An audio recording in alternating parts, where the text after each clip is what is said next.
Sytuacja jest tak, że ja dzisiaj rano miałem nagranie blisko Orzysz, a znalazłem tego miejsca, bo moje dzieci bardzo lubią miód. I znalazłem, że jest takie ciekawe miejsce, gdzie robicie różne smaki, taki ciekawy, ekologiczny, zrobiony miód.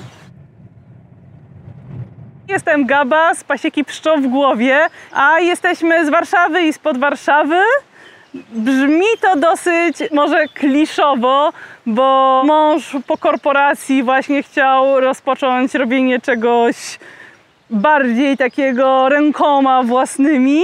Ja z kolei mam takie zawodowo-pisarskie korzenie i zdecydowaliśmy się w pandemii na to, żeby rozpocząć pracę pszczelarską, ale to nie było tak, że wtedy się zainteresowaliśmy pszczelarstwem, bo zainteresowaliśmy się 10 lat temu w Nowej Zelandii, ponad 10 lat temu. Mieliśmy normalnie honeymoon, mieliśmy miesiąc miodowy w Nowej Zelandii. Ja już wcześniej na studiach zootechnicznych miałam kontakt z pszczołami, ale wtedy tak jakoś nie zaiskrzyło. A w tej Nowej Zelandii wraz z mężem właśnie odkryliśmy pszczelarstwo nie tylko jako owady i nie tylko jako miód, ale w ogóle jako styl życia, jako całe dostosowywanie siebie do cyklu przyrodniczego i do takiego życia w pięknych zapachach. Ale mówiąc krótko, to historia jest w ogóle fascynująca, ponieważ zakochaliśmy się, mieliśmy taką myśl, że kurczę, podoba nam się, chcemy to robić. W jednym tym samym momencie, kiedy zobaczyliśmy dziewczynę, która pod koniec dnia wróciła właśnie w takim stroju pszczelarskim, jak ja mam teraz, pachniała dymem i teraz już wiem, że jest to zapach propolisu i wosku i była taka bardzo zmęczona i tak się uwaliła w fotelu. I mieliśmy wtedy z mężem dokładnie tę samą myśl, że my też tak chcemy. No i kurczę, mamy! Dokładnie tak jest. Teraz pod koniec dnia totalnie padamy, dokładnie jak ta dziewczyna. Możemy wejść tutaj w kwiat. To jest mak polny. To są zboża dla krów w ekologii, bo są karmione ekologicznie. I myślę, że te pola są pięknym dowodem na to, jak wygląda ta okolica i jak jest prowadzona rolniczo. To jest najpiękniejsze. Absolutnie kocham to moje biuro. Wow. Też chodzę wieczorami z córą i zbieramy kwiaty i zbieram też już dla siebie na herbaty Habra Buławatka. Bardzo jest zdrowy, ale poza tym pięknie wygląda w herbatce. No, na pewno. I jesteśmy teraz na jednym z pasieczysk stacjonarnych, gdzie pszczoły tworzą miód wielokwiatowy z takich bardzo czystych terenów, naturalnych, także w certyfikacji ekologicznej i w Mazurskim Parku Krajobrazowym. To akurat należy do gospodarstwa, z którym współpracujemy. Więc mamy po prostu zgodę na to, żeby móc postawić tutaj w bezpiecznym miejscu za płotem ulę. Kiedy był ten moment, kiedy zdecydowałeś, że chcecie mieć 150 uli? Gorzej, bo ja się zdecydowałam, że chcę mieć 300, ale się okazało, że 150 to jest to, co jestem w stanie wykonać samodzielnie i to jest nasza granica tego, co jesteśmy w stanie zrobić 2 rękoma. No właśnie w pandemii to był taki moment, że mieliśmy już wtedy doświadczenie w pracy na mniejszych pasiekach, na większych też, ale wtedy też urodziła się nasza córka i musieliśmy podjąć decyzję, co w sumie robimy w tym życiu, bo się zbliżaliśmy do 30, no i zdecydowaliśmy, że w takim razie spróbujmy z tymi pszczołami już tak full etatowo. Zobacz. Okay. To jest już końcówka zbioru pyłku kwiatowego. On jest nieoczyszczony, prosto z ula. W tej chwili raczej bałabym się go jeść, ponieważ po prostu jest tutaj sporo zanieczyszczeń.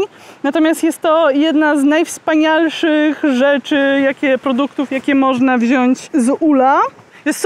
Pyłek jest super ugruntowany naukowo, do tego stopnia, że mojemu emerytowanemu koniowi go daję, bo nawet badania krwi u koni wykazują, że bardzo się poprawiają wyniki krwi.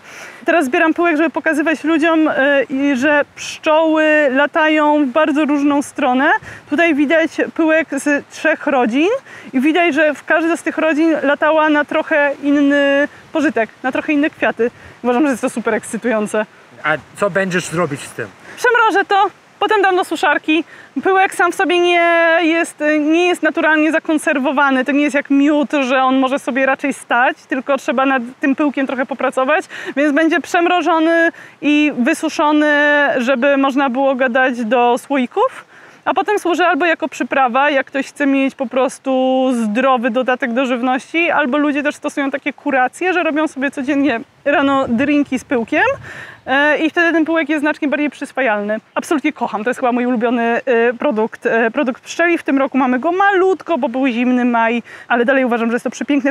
Teraz nie przyniosły fioletowego, są tylko pojedyncze, a czasem się zdarza, że cała tacka jest fioletowa. Te ciemnozielone to jest mak. Żółte są niespecyficzne, więc też trudno powiedzieć. Nie widziałem coś takiego, bardzo ciekawy. No. To nie jest cały rok, ale jak zaczynałam, to między innymi skusiła mnie wizja odpoczynku zimą i teraz już wiem, że jest to bzdura. Takiej prawie że codziennej pracy przy pszczołach to ona jest od kwietnia do lipca, sierpnia. Wcześniej trochę może się wydarzyć, a później również. Teraz faktycznie jest taki pik sezonu, że po prostu jesteśmy cały czas w pasiekach. Ale zimą też jest mnóstwo roboty. Jeżeli się zaniedba zimę i zacznie się wtedy dużo odpoczywać, no to ma się przechlapane potem w trakcie sezonu. A ile pszczoły mieszkają w jednym ule? W tym momencie jest to średnio w okolicach 60 000. W każdej ule? Tak, w każdej takiej rozwiniętej rodzince większej to jest tyle. Może być czasem mniej, czasem może być więcej. Jeżeli jest to, my to mówimy, jak są takie potwory wielkie, bardzo mocne rodziny. Średnio jest to między 40 a 60 tysięcy. Jak są, akurat mamy raczej mocniejsze, więc raczej ta większa ilość. A zimą pszczoły zimują w mniejszych kłębach i zimą jest to około 5 tysięcy w zimującej rodzinie. Ile miód można uzyskać od jednej uli? Teoretycznie znacznie więcej niż my uzyskujemy, bo teoretycznie ludzie mówią, to jest w ogóle taka pszczelarze lubią się chwalić, jak to bardzo dużo mają tego miodu. Ja chyba mogę się śmiało chwalić, jak mało mamy miodu, ponieważ od tych rodzin, które są faktycznie produkcyjne i mocne i dobrze zarządzane, że na pewno wszystko wykonaliśmy w terminie, to jest powiedzmy, że do 30 kg z ula, ale zazwyczaj udaje się robić w okolicach 1-2 miodobrań z ula, co daje 10-15 kg z ula. Jest to taka ilość, gdzie mam po prostu gwarancję, że jest to miód, że nie wirujemy z gniazda, nie wirujemy żadnych syropów. One też tutaj są zimujące na miodzie, więc zużywają sporo miodu na własne potrzeby. Na przykład nie robimy ostatniego miodobrania, no już mają zostawione dla siebie. Pszczoły na własne potrzeby zużywają 80, 90, 100 kg miodu. I to, co zbieramy my jako pszczelarze, to jest nadwyżka. A to jest to, co one zjadają na bieżące potrzeby. Więc zobacz, jak one dużo muszą tego w ogóle wyprodukować, że te zebranie tych 20 powiedzmy kilogramów dalej oznacza, że one wyprodukowały wielokrotnie więcej. Tylko zużyły. Mazury są olbrzymie. W tym miejscu, w którym my jesteśmy, nie ma takich monokultur rolniczych. Mamy kłopot, żeby jeżeli chcemy wywieźć choćby nawet na rzepak, to mamy kłopot, żeby w ogóle znaleźć pola, bo w naszej okolicy ich prawie nie ma. Więc to jest super miejsce na pasieki takie bardziej tradycyjne. To nasze pszczelarstwo to tam z miłości do pszczół swoją drogą, ale przede wszystkim z miłości do tego stylu życia, gdzie się jest po prostu cały czas na dworze, cały czas w przyrodzie. Podstawą pracy jest obserwacja przyrody. Rano tutaj wszędzie są łosie. Ale wieje dzisiaj. No. Tak, to akurat kiepska pogoda dla pszczół, ale poradzą sobie. Pszczoły miodne mają problemy, ale są zaopiekowane przez pszczelarzy. Natomiast pszczoła miodna w Polsce jest jednym z 500 gatunków pszczół. Ludzie o tym często nie wiedzą, że trzmiele, których też jest wiele gatunków, to są pszczoły. Jak dzisiaj rano byłam o tej 5 na spacerze i oglądałam kwiaty, to w kwiatach śpią dzikie pszczoły. W większości są to pszczoły samotnice, które nawet nie tworzą kolonii. I to z nimi jest największy problem, ponieważ przy pszczołach miodnych pszczoły mają moją opiekę i faktycznie mają się bardzo dobrze, zaskakująco dobrze. Po prostu one mi Zimą zakłada się, że z 10% umrze albo więcej. W Stanach zakłada się, że do 50 jest w porządku procent w trakcie zimowli. Polska norma mówi o 15, 20, 10. Jak obliczyłam, no to w tym roku mi umarło tam 2%. Więc to były, nie wiem, tam naprawdę pojedyncze rodzinki. Więc raczej te pszczoły miodne są zaopiekowane. Tutaj faktycznie mają się bardzo dobrze, tutaj po prostu nie ma oprysków, jest super czysto. I to widać chociażby po tym, jaka jest różnorodność pszczół dzikich i w ogóle roślinności. Bardzo czekam na świetliki, aż wrócą. To jest moje największe marzenie, żeby wróciły świetliki z dzieciństwa, bo też są pewnym wskaźnikiem. I tak samo z tymi dzikimi pszczołami. Natomiast no, moje się mają tutaj dobrze. Są zaopiekowane i są w czystej przestrzeni. Najpiękniejszy widok tutaj.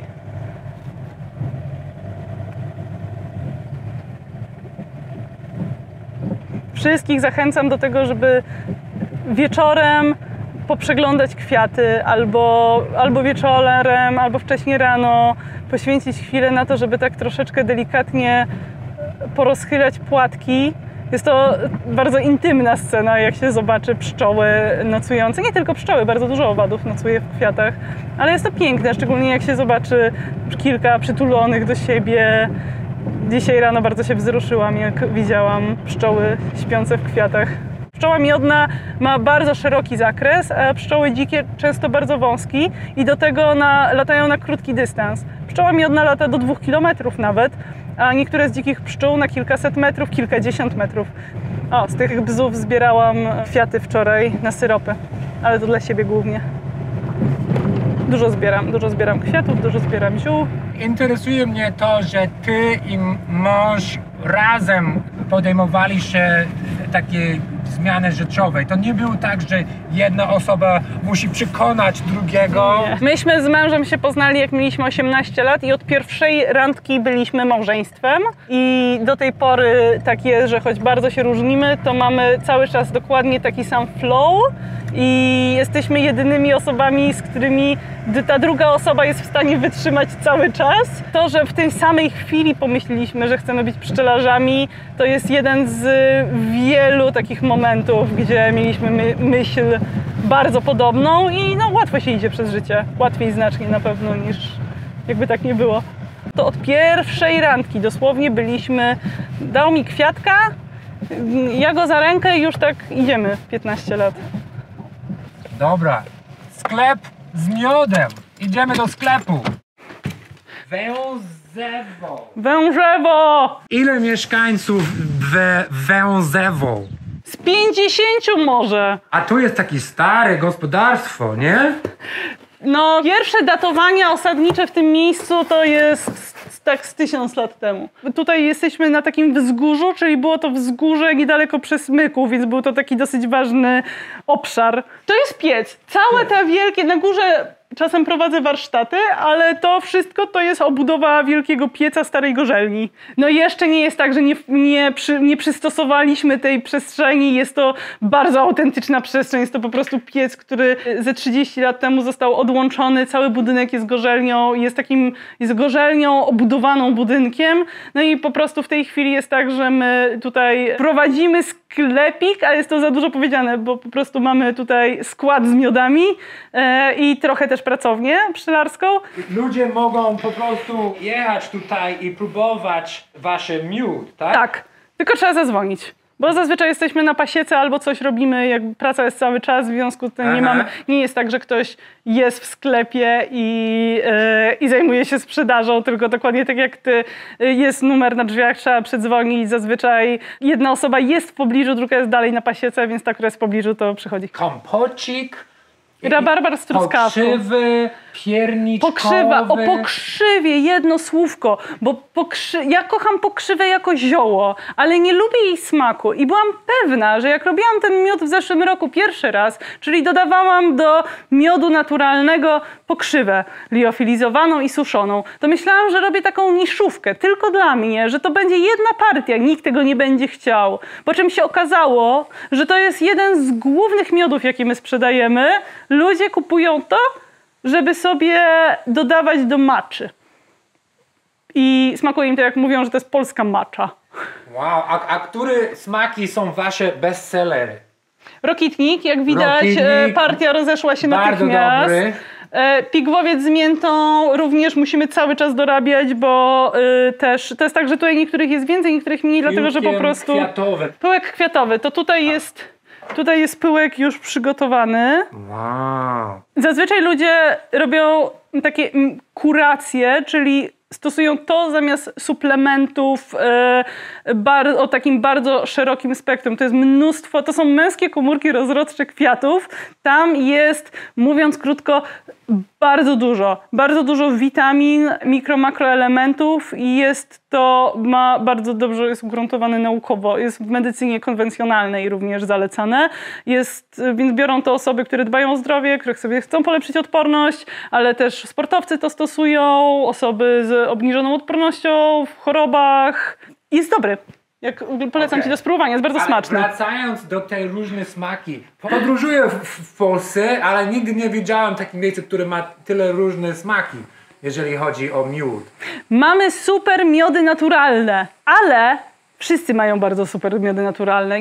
Ja nie chcę konkurować z innymi pszczelarzami o to, każdy twierdzi, że ma najlepsze. Niektóre z naszych są bardzo dobre, a inne są takie, że żałuję, że rynek mi nie pozwala brać za nie 4 razy więcej, ponieważ są top. Natomiast to są miody z dodatkami. Tego miodu jest około 95-92%, bardzo dużo. I ten miód jest bardzo zadbany. Mam świra na tym punkcie, żeby ten miód był zadbany, czyli był przechowywany we właściwych warunkach, powoli dekrystalizowany przez kilka dni w niskiej temperaturze, a potem jak go kremuję, to go kremuję tylko raz albo 2, a nie kilkanaście. Więc u nas jak się kupuje miody kremowane, to one są po prostu miększe, ale się nie leją, bo nie będę męczyła miodu.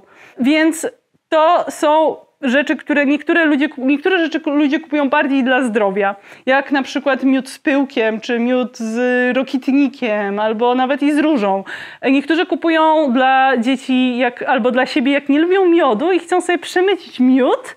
I dlatego na przykład wtedy biorą sobie z maliną, albo z żurawiną i z wiśnią. Mniszkiem lekarskim. Tak. No, bardzo jestem ciekawy. Z cynamonem. Ale poza tym są po prostu bardzo dobre. Aha. Maliny. Regularnych mamy tutaj, to jest na przykład lipowo-łąkowy. W tej chwili wiosennego chyba nie mam rozlanego, czeka na rozlew. Więc to jest na przykład miód lipowo-łąkowy. Wszystkie te nasze wielokwiaty są... Ja jestem fanką wielokwiatów. Okay. Uważam, że wielokwiaty są absolutnie niedocenione. Wielokwiaty ludziom się kojarzą z nijakim miodem z supermarketu, dlatego że dużo miodów zostało tam zlanych i wymieszanych w beczce i ustandaryzowanych. Ale każda rodzina pszczela znosi trochę inny nektar i robi trochę inny miód. Więc tak naprawdę miód z każdej rodziny pszczelej z jakiegoś okresu będzie troszeczkę inny i rozpoznawanie nut w wielokwiatach jest podobne gdzieś do serów albo do wina. Wymaga to tak naprawdę większego poznania i większej różnorodności. Ja wiem, że ludzie chcą kupować gryczany albo typowo lipowy, bo one mają konkretną markę, te miody. A ja bardzo bym chciała, żeby ludzie bardziej doceniali takie właśnie stacjonarne wielokwiaty, naturalne i bardzo różnorodne smakowo, bo są po prostu tym wszystkim, co jest najlepsze w miodzie. Wow. Ja róże uwielbiam. A ty i mąż robicie to wszystko, te całe przetwórstwo? Sami, tak. Tak, sami. Nie wiem, czy to wszystko jest lokalne, te różne dodatki? Część tak, część nie. Zależy. Część zamawiamy, część zbieram, część uzupełniam. Różnie. Najmniej miodowa jest malina, 92% miodu, 8% maliny i dlatego jest bardzo mocno malinowa, a cała reszta ma raczej więcej tego miodu, na przykład pierniczkowy ma chyba z 98. Wow. Więc jest to głównie bardzo zadbany miód. Dajcie nam like, komentujcie, udostępniajcie i oczywiście subskrybujcie, żeby zobaczyć więcej ciekawych filmy od ciekawych ludzi, robiąc niezwykłe, niekonwencjonalne rzeczy tu w Polsce. Gabrysia, dzięki za dzisiaj. Dzięki. Był bardzo ciekawy, żeby mieć tam spotkania, gdzie ludzie mogą znajdować więcej informacji o wasze działania. Strona pszczo.pl oraz zawsze zapraszamy stacjonarnie do Wężewa, niedaleko Orzysza, gdzie mamy sklepik i zawsze można też wpaść do nas pogadać, bo uwielbiamy rozmawiać z ludźmi. No super było. Ja mam nadzieję, że następnym razem będę miał więcej czasu i możemy zrobić coś więcej na ten temat. Ja mogę gadać w nieskończoność, naprawdę. No dzięki Gabrysia. Do widzenia. Hej.